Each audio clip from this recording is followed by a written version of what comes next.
I'm fine. The false peace of avoiding conflict in marriage. The impact that impacts trust. Carrying the load. Manipulation, boundaries, and covert contracts. The emergency poop story. Erectile dysfunction. I'm fine. The false peace of avoiding conflict in marriage. Welcome to the Morrow Marriage podcast, guys, where we are dead set against people pleasing, fawning, and happy wife, happy life, and also avoiding conflict by saying I am fine. Now, this is a big man problem. I don't know if you've... Women too. Yeah, okay. Yeah, so I'm fine because you don't want it to go further. You're afraid of a bad night. You're afraid of the lack of intimacy, whatever level. I think it's crazy because when someone says I'm fine, you already know there's a bad night coming. You typically, you know what I mean? Like, when you try to brush it away though, because you're trying to avoid conflict, it is false peace. It's when you guys don't talk, communicate, have conversations, disagree, move out of that into an emotional connection, because you, believe it or not, can have emotional connection even if you have different feelings. Oh my gosh, it's crazy. But like, they have feelings, you have feelings. Nobody has to quote unquote fix anything, and nobody has to be worried if somebody's hurting, because we love each other. What a cool concept. You can actually emotionally connect, right? But if you're trying to avoid it to create peace, that the absence of conflict isn't peace. Doesn't mean it's peaceful. That doesn't mean it's peaceful just because there's no conflict. No, it doesn't. That's what people think though. They're avoiding conflict, thinking that it'll keep it more peaceful. You know, it actually has to be peaceful. You won't keep it peaceful without originally having peace. If you're avoiding conflict, that means that there's underlying conflict. That means it's impossible for there to be peace. There can be the absence of conflict, which is just nothing. Quiet, maybe. Quiet doesn't equal peace. Even if you've watched the podcast from the beginning, you may not have really clicked into this, so you could think back, but if you haven't, you can start the podcast from the beginning and you'll notice there are things that we forgot about. The conflict that was avoided, the issues that we just never addressed, because really those were actually symptoms, okay? And when we realized that we had to address the issues in order to change our marriage and create a new one, then we realized quietly, without even knowing, it wasn't that we were avoiding it to create peace, but we didn't have to address some of these things because symptoms are not the fucking problem. Okay? Yeah, they weren't sitting brewing. They actually dissolved themselves. That's right. They didn't go away, but the memory, the pain associated with the memory went away. And if you think about it, guys, that's what you're looking for. So let's say you're not avoiding the conflict, okay? And you're trying to create the peace, and so you ask for that apology. You're looking for that apology, or you want to give an apology. But you realize when you listen to us that's not actually doing anything. It's not creating peace because that pain has not gone. The only way to let pain dissipate from the relationship, which is whether it's from the issue or the symptom or both, because some of those symptoms, boy, they are fucking doozies, okay? But the only way to have that is two things. One, time. Time must be behind the change, okay? So if you think about it, nobody gets to say they have a good marriage and a great marriage until we have been together for a while, okay? So Kathryn and I needed time after the pain. You need time after yours. That's the first criteria. The second criteria is actions that are bigger, better, and brighter than the things that are reflective of the issues. So if you understand what I'm saying, it's like when I talk about you can't replace yelling with not yelling, okay? There was a lot of behaviors that I needed to do to change. Let's say, for example, that I had to ask questions to Kathryn more often, being unafraid of avoiding this conflict, trying to keep the peace, where in the beginning she wouldn't know that she couldn't say something. I mean, over the next years after things were changing, you could hear Kathryn would be like, there's something I want to talk about, but I haven't brought it up for a minute. Avoiding the conflict, trying to create peace. Out of fear. Out of fear, okay? So not only did I need time, but I had to have actions where I could give Kathryn the opportunity. And it didn't just happen right away, right? And I think I would get frustrated sometimes when say things would fester for Kathryn. Because that's what happens when you think you're keeping the peace, you're avoiding conflict. It's brewing inside of you. It might not be brewing between the two of you. You might think it's safer to allow it to fester inside of your own body, but then you're unhealthy. And if you're unhealthy, there's no way you guys can be healthy. So it's either going to be between you where you can deal with it together, or it's going to be within you where you don't deal with it. And then it eventually is going to come out in an unhealthy way. And that brings even more unhealth than if you would have just had the conversation. Allow conflict to come up a little bit, resolve conflict, which builds connection. Did you guys all catch that? Does that make sense? Because it's so much more damaging to hold it within yourself than it is to put it between the two of you. Well, as your relationship is growing into a healthy place. That's right. Because that's where ours was. I was still afraid of him, but it was even scarier for me to sit back and try to process all of that because I wasn't processing it. I was ignoring it and keeping it all in. So it was hurting me. It was causing me inner turmoil and fear and pain and anxiety and all those things where if I brought it out, it might have caused a little bit of conflict, but then I give him an opportunity for us to get through it together. And then we can grow. Because otherwise, I'm also feeling the disconnect, right? Because it bleeds out. That's right. So I'm feeling her anxiety. I can feel her tension. I feel even more unwanted. I feel even more unloved, whatever, okay? It's better to say, I'm not fine. And actually say what you feel. I wouldn't say I'm not fine. I would actually say what I feel. I feel scared, baby. I feel really alone. I feel whatever. I feel angry, okay?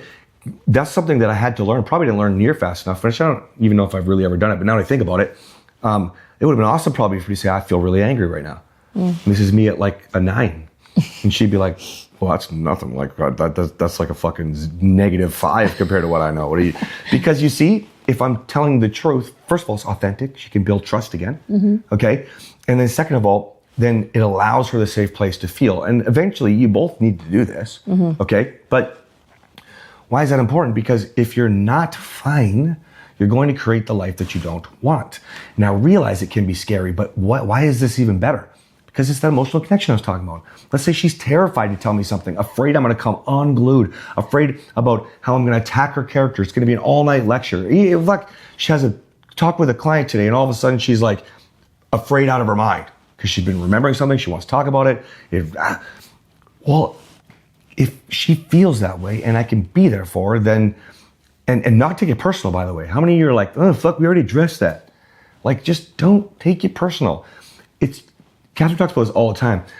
It's the feelings you're after. The perception of what's real or not real actually doesn't matter. It's just how they feel right now. How you validate the emotions. Yes. And so that's how you build emotional connection. Stop thinking about emotional connection like it's only positive feelings. Now, the positive comes from when you get through the negative, and there's way more negative feelings than there are positive. And unfortunately, people are drawn to negative. Okay. So just get excited, because when you get to the top of the mountain, you're not managing that moment anymore, getting out of the hole, ground level, but there's joy over here. There's excitement up here. You know, the view from heaven is why I describe it that way. Because then you did get through something emotionally. You did connect because you weren't fine, and now you're better than fine. You're fucking awesome. Doesn't that sound better? It sounds way better. And do you guys remember a few episodes ago when I said your partner is afraid to tell you the truth because of the way that you've reacted in the past? The silver lining is that they don't want to disappoint you. They don't want to break the connection. So they lie because they're afraid of their reaction with vulnerability. This is the exact same thing when someone says, I'm fine, and they're not. You're lying because you think you're trying to protect the relationship. So there is a silver lining there. You don't want to cause conflict. But when you don't cause conflict within the relationship, you cause conflict within yourself because you're bearing those feelings down, and you're actually robbing your partner of the chance to have a repair and to grow. It's the same principle, and yourself. You're really abusing yourself in that situation. But it's the same principle. Your husband lies to you because he's afraid of your reaction. You tell your husband you're fine because you're afraid that he can't handle your emotions. In neither one of those situations can you actually grow. You're robbing your spouse and yourself of the chance to grow together and to deepen your connection. Why do you think our marriage is so amazing? It's because it was so bad. We've had a million, probably more, opportunities to connect and grow because of all the bullshit that we've been through. That's what makes it so worth it. Like we talked about the episode about vows, and when is it okay to get divorced? You guys, some of you don't even understand the gift that this is. When you're, I think of it two ways: one, marriage, and one, bring your partner back to life. Okay, when you get that gift in your life, because it truly is, to be that connected with your partner and you both feel alive because of the bullshit you've gone through, that marriage is fucking on fire. Yeah, that marriage can't be broken. That's when your testimony becomes so powerful, because people who it looks like they just always have had a great marriage. Some people have had a pretty good marriage. There's been minor conflict. Great. Good for them. They're never going to be waving the flag of testimony. Nobody gives a shit how they got what they had because it was never bad. They never had to get through anything big. But when you get through what you're going through, again, if you're safe, go back and listen to anything that I've ever said about abuse. You have to be safe. Keep your kids safe. But when you get through the big things and you come out on the other side, the opportunity for connection and healing is so much bigger. I used to say, I don't know where I learned this, but you only have the capacity to love to the same capacity that you allow yourself to be hurt. So the reason our relationship is so strong is because of all the stuff that we've been through. The reason that you're watching this is because your relationship is in crisis right now, but you want it to be something healthy. Well, it's going to be so much better when you get through crisis than if the crisis never happened to begin with. You might wish that it never happened, but the opportunity that you have on the other side of it is out of this world, mind-blowing. Yeah, you guys, it's like, working really hard. I'm into building cars, so like to see the end result. It's like, wow, look at what I just did. You guys do that with your business. You can do that with your body. Your kids? Yes. Well, it's the same thing with marriage. Everything, this is not my expression, but everything that's worth it in life, it takes work. And here's the cool thing. When you're just driving down the road in your fucking 1978 Blazer, it's not, you don't think about the work. You just enjoy the beautiful ride. That's what it's like with marriage, except for way better. Beautiful ride. I like that. And so I didn't even try to lead her that way. I just like to flirt. I love it. I know you do. I love you. So I love you. Okay, so the point is that more of you have to decide.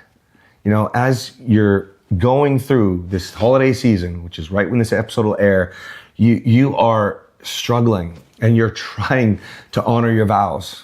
And you're trying to get through it, and you're trying to just climb out of a hole.